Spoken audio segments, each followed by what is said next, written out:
আমি জানি না আপনারা নিজের চেহারাকে আয়নায় দেখেন কখনো? আয়নায় যখন নিজের চেহারা দেখেন, আয়নার ভিতরে কি কোনো মানুষ দেখেন নাকি একটা শুয়োর দেখেন? তো টিউলিপ তাকে বলছে যে আমি তোমাকে টাকা দিছি, পয়সা দিছি, সম্পদ দিছি, ভোট দিছি, যৌবন দিছি, আমার শরীর দিছি, তুমি ডক্টর ইউনূসের সাথে দেখা করবা না। কিয়ার স্টারমার অলরেডি টিউলিপের শরীরের গন্ধ পাইছে, টাকার গন্ধ পাইছে, পয়সার গন্ধ পাইছে, পাউন্ডের গন্ধ পাইছে, ভোটের গন্ধ পাইছে। তো কিয়ার স্টারমার কেন ডক্টর মোহাম্মদ ইউনূসের সাথে কথা বলতে গিয়া একটা ফালতু হবে? কিন্তু একটা জিনিস জানি, পরবর্তী ইলেকশনে কিয়ার স্টারমারের খবর আছে, তার প্রধানমন্ত্রিত্ব যাবে এই টিউলিপ সিদ্দিকের এই দুর্নীতির জন্য। কারণ ওই দুর্নীতিটা সাগর চুরি আর পুকুর চুরি না, ওটা হয়েছে আটলান্টিক চুরি। বাংলাদেশে যারা এখনো যাদের মুখ চুলকাচ্ছে, যারা মনে করতে চাচ্ছেন যে ডক্টর মোহাম্মদ ইউনূসের সাথে কিয়ার স্টারমার দেখা করে নাই, এটা ইউনূসের জন্য অনেক বদনামের, তাদের মুখে আমি বলবো just change your mind, take a look, second look at the subject. Keir Starmer কেন দেখা করে নাই? একটা কারণের জন্য, সেটা হচ্ছে তার personal involvement with the life of Tulip Siddiq, Hasina Wazed. Hasina Wazed বলতে লজ্জা লাগে, হাসিনা শেখ এন্ড রেহানা শেখ। এই টিউলিপ সিদ্দিক শুধু ইনঅ্যাপ্রোপ্রিয়েট কাজই করেনি। স্ট্যানলি ওয়েনকে আমি একটা কথা জিজ্ঞাসা করেছি, টিউলিপ সিদ্দিক বাংলাদেশে গিয়ে কোনো খুন করে নাই, কোনো গুমের সাথে ইনভলভ ছিল না, কিন্তু she aided her aunts and mother, অর্থাৎ সে সাহায্যকারীর ভূমিকায় ছিল। as a matter of fact, Bangladeshi authority লন্ডনে তার বিরুদ্ধে ক্রিমিনাল অ্যাক্টে মামলা পর্যন্ত করতে পারে। কেন? she is the beneficiary of the crimes. Hasina Sheikh এবং রেহানা শেখ বাংলাদেশে যেই অপরাধ করেছে, ওই অপরাধের বেনিফিশিয়ারি এই টিউলিপ সিদ্দিক। সাবজেক্টটা হলো এই, বাংলাদেশি অথরিটির কেন টিউলিপ সিদ্দিকের এই ক্রাইমসকে চ্যালেঞ্জ করবে? একটা কারণে, এই টিউলিপ সিদ্দিক সে যখন এমপি ছিল, বর্তমানের যে ব্রিটিশ প্রধানমন্ত্রী কিয়ার স্টারমার, তার সাথে তার ফ্রেন্ডলি রিলেশনশিপ ছিল, লটকালটকি সম্পর্ক ছিল। সোশ্যাল মিডিয়ায় তার সম্পর্কে অনেক কিয়ার স্টারমারের সাথে তার জড়াজড়ি করার, অলমোস্ট চুমা দেওয়ার ভিডিও পর্যন্ত সারফেস হয়েছে। কি হয়েছে জানেন? এই টিউলিপ সিদ্দিক ডক্টর মোহাম্মদ ইউনূস যখন দুর্নীতি দমন সংস্থার ইনভেস্টিগেটরদের নিয়ে, বাংলাদেশ ব্যাংকের গভর্নরকে নিয়ে, তথ্য মন্ত্রণালয়ের সচিবদেরকে নিয়ে লন্ডনে এসেছে, সব অপরাধের পুরো জিনিস ব্রিটিশ প্রধানমন্ত্রীর সামনে দিয়ে বলবে, mister prime minister, your country is holding billions of pounds which was being stolen from Bangladesh. I'd like you to help to collect all those money and take those money, send those money to Bangladesh. British চোর Keir Starmer নির্লজ্জ বেশ্যার মতো doctor Mohammad ইউনূসের সাথে দেখা করে নাই।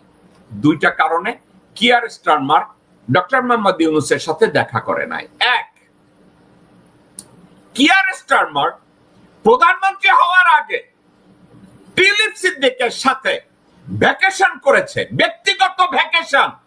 এই ভ্যাকেশনে বাংলাদেশে গেছে, বাংলাদেশের সিলেটে গেছে, কিয়ার স্টারমার নিয়ে এই টিউলিপ সিদ্দিক একা একা, কিয়ার স্টারমারের স্ত্রী ছাড়া এই টিউলিপ সিদ্দিক ভ্যাকেশনে গিয়েছে।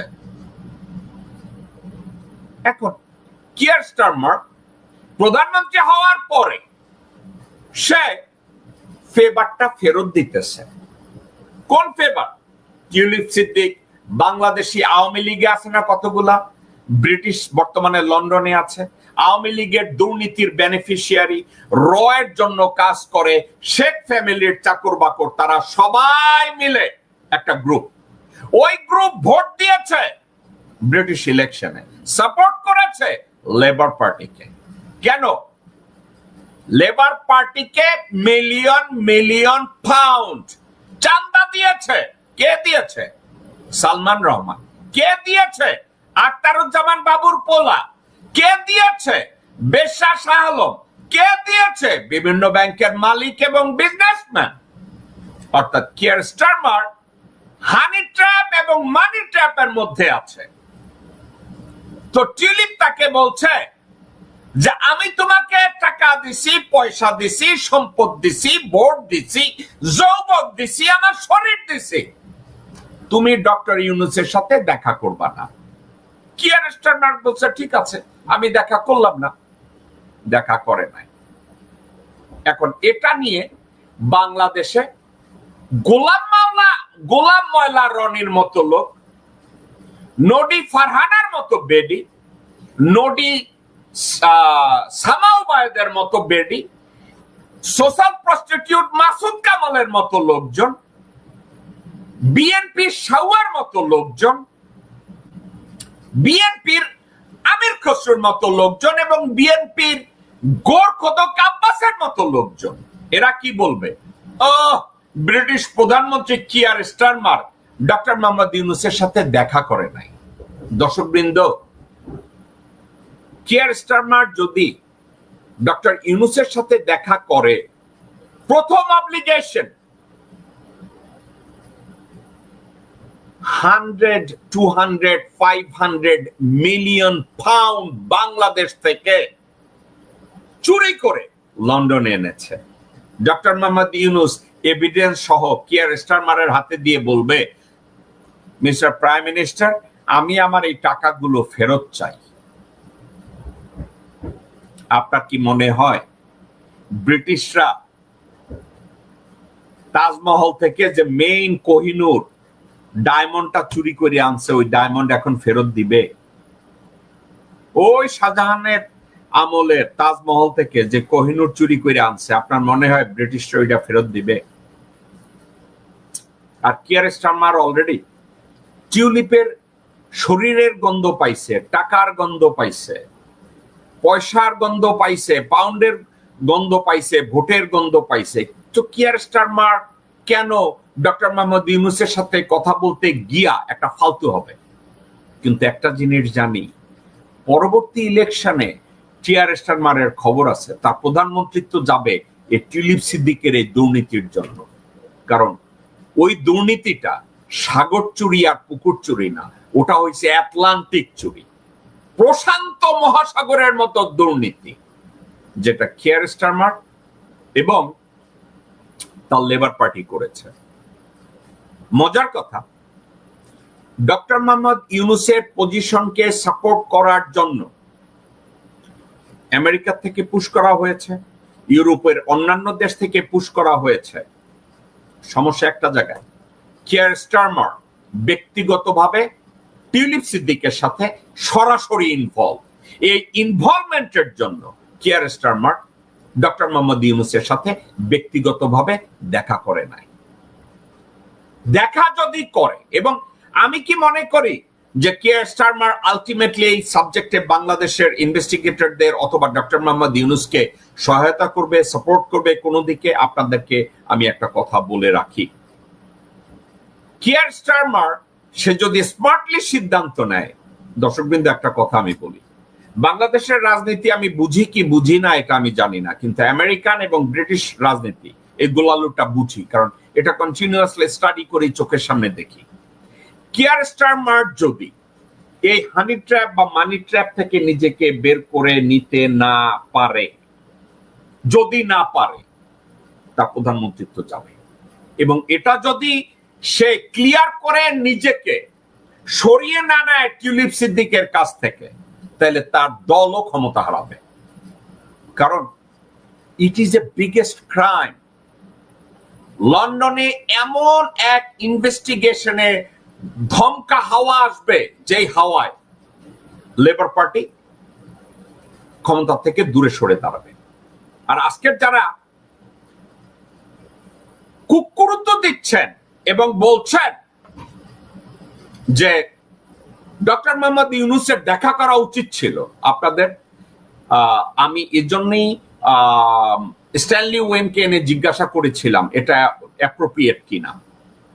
বাইরে আপনি আমরা বাংলাদেশি স্টাইলে বহু কিছু ব্যাখ্যা করতে চাই, কিন্তু একটা জিনিস আপনাদের আমাদের কমন একটা জিনিস বোঝা উচিত, সেটা কি জানেন? আইনকে তার নিজের গতিতে চলতে দেওয়া উচিত। আইনের দৃষ্টিতে আমি যদি অপরাধী হই, আমি বিচারের মুখোমুখি হব। সেক্ষেত্রে আমি কোনোদিন বাংলাদেশে থাকলে বাংলাদেশের প্রেসিডেন্ট বা প্রধানমন্ত্রীকে বলতে পারবো না আসেন আমার সাথে মিটিং এ বসেন, এটা বলা ঠিক না। এবং আরেকটা কথা আপনারা খেয়াল করেছেন, আমি স্ট্যানলি ওয়েনকে জিজ্ঞাসা করেছি কেউ যদি প্রাইম মিনিস্টারের ফ্যামিলির হয়, প্রেসিডেন্টের ফ্যামিলির হয়, সেখানে তার কোনো এন্টাইটেলমেন্ট আছে কিনা। বলছেন না। আইনের ক্ষেত্রে লন্ডনে, অস্ট্রেলিয়ায় অথবা আমেরিকায় এর কোনো জায়গা নাই। ওখানে কেউ এসে বলতে পারবে না আমি মুজিব শেখের পরিবারে, এটা বলতে পারবে না। আমার খালা প্রধানমন্ত্রী, আমার মা প্রধানমন্ত্রীর বই, আমার মা শেখ মুজিবের মাইয়া, এ ধরনের কোনো এন্টারটেনমেন্ট ব্রিটিশ লতে অথবা আমেরিকান লতে অথবা অস্ট্রেলিয়ান লতে এগুলো নাই। দেয়ারফর এই সাবজেক্টটা সম্পর্কে আমি এতটুকু বলবো, বাংলাদেশে যারা এখনো যাদের মুখ চুলকাচ্ছে, যারা মনে করতে চাচ্ছেন যে ডক্টর মোহাম্মদ ইউনূসের সাথে কেয়ার স্টারমার দেখা করে নাই, এটা ইউনূসের জন্য অনেক বদনামের, তাদের মুখে আমি বলবো just change your mind, take a look, second look at the subject. Care Starmer কেন দেখা করে নাই? একটা কারণের জন্য, সেটা হচ্ছে তার personal involvement with the life of Tulip Siddiq, Hasina Wazed বলতে লজ্জা লাগে, হাসিনা শেখ এন্ড রেহানা শেখ। একটা দুর্নীতির আকড়া হচ্ছে এই পরিবারটা। আর আরো একটা কথা আমি লজ্জা পাই, আমাদের দেশের লোকজনরা আপনারা সত্যকে গ্রহণ করতে পারেন না। আমি যদি আমাকে বলি, এই কথাটা আমি বহুবার বলছি, আমাদেরকে কি ওয়ান ওয়ে অর আদার সত্যকে গ্রহণ করার মতো একটা সৎ মানসিকতা আমার ভিতরে যদি 1% সততা থাকে, তাহলে একটা সত্য কথাকে কি আমি গ্রহণ করব না? একটা মানুষের ভিতরে বিন্দু মাত্র যদি উদারতা থাকে বা দেশপ্রেম থাকে, আমরা কি সেটাকে গ্রহণ করব না? কেন কথাটা বলছি? যারা আজকে ডক্টর মোহাম্মদ ইউনূসের বিরুদ্ধে লন্ডনে স্লোগান দিয়েছেন, আমি তাদের দৃষ্টি আকর্ষণ করে বলছি, আপনাদের ভিতরে কি কোনো বিবেক, কোনো শিক্ষা, কোনো দেশপ্রেম, কোনো চরিত্র, কোনো নীতিবোধ, কোনো ঈমান আপনাদের ভিতরে কি কোনো অবশিষ্ট আছে? আপনাদের ভিতরে এর কোনোটা যদি বিন্দু মাত্র অবশিষ্ট থাকে, আপনারা ওখানে বসে ডক্টর মোহাম্মদ ইউনূস এবং ডক্টর খলিলের 14 গোষ্ঠী উদ্ধার করছেন আওয়ামী লীগের পক্ষে আর বিএনপির পক্ষে। কত লজ্জার কথা, যেখানে যেই দলের সভানেত্রী দুর্নীতির দায়ে, খুনের দায়ে, চুরির দায়ে, হত্যাকাণ্ড, মানে এহেন কোনো অপকর্ম নাই, সব দায় দেশ থেকে পালায়া গেছে, পৃথিবীর কোন দেশ তাকে গ্রহণ করতে চায় নাই, সেই দলের সমর্থক হয়ে আপনারা লন্ডনে স্লোগান দেন। আপনারা কি আসলে, আপনাদেরকে কি আমার মানুষ বলতে হবে? আপনাদেরকে কি বলতে হবে যে আপনাদের কোনো বিবেক কাজ করে, আপনাদের ভিতরে কোনো চরিত্র কাজ করে, আপনাদের ভিতরে কোনো ঈমান কাজ করে, আপনাদের ভিতরে কোনো ধর্ম কাজ করে, আপনাদের ভিতরে কি কোনো সততা কাজ করে? আমি জানি না। আমি তো মনে করেছিলাম আমরা একই দেশের মানুষ, একই গ্রহে বাস করি, কিন্তু আমার তো মনে হয় আপনারা অন্য কোনো গ্রহে থাকেন, যে গ্রহে সততার কোনো লেশমাত্র নাই, সত্যের কোনো আশ্রয় নাই, দুর্নীতি ছাড়া ওখানে কোনো সুনীতি, আইনি প্রক্রিয়া, নীতিবোধ ওখানে কোনো কিছু নাই। আপনারা লন্ডনে বসে ডক্টর মোহাম্মদ ইউনূসের 14 গোষ্ঠী উদ্ধার করতেছেন, গালি দিতেছেন, যেই লোকটা দেশের জন্য নোবেল বইয়ের একটা নিজের ঐতিহ্য নিয়ে আসে। নোবেলের কথা আমি নোবেলের সাথে আমি তুলনা করতে চাই না ভাই। নোবেল যদি এত সস্তা হইতো তাহলে হাসিনা তো আরো 10টা কিনে ফেলতো। যেই লোকটা দেশের জন্য এত কিছু করেছে, 84 বছর বয়সে যেই লোকটা রেস্ট করবে, তা না করে আমার আর আপনার দায়িত্বে দেশটাকে গোছানোর জন্য সর্বতভাবে চেষ্টা করছে, আপনারা তাকে ব্যাডমাউথ করছেন দেশে এবং দেশের বাইরে। আমি দেখছি কেউ কেউ বিজ্ঞাপন দিতেছে, কেউ কেউ ডক্টর মোহাম্মদ ইউনূসকে সখ্যর বলতেছে, কেউ কেউ বিভিন্ন ভাবে জঘন্য ভাবে তাকে অ্যাটাক করছে। আমি জানি না আপনারা নিজের চেহারাকে আয়নায় দেখেন কখনো? আয়নায় যখন নিজের চেহারা দেখেন, আয়নার ভিতরে কি কোনো মানুষ দেখেন নাকি একটা শুয়োর দেখেন? আমি জানি না।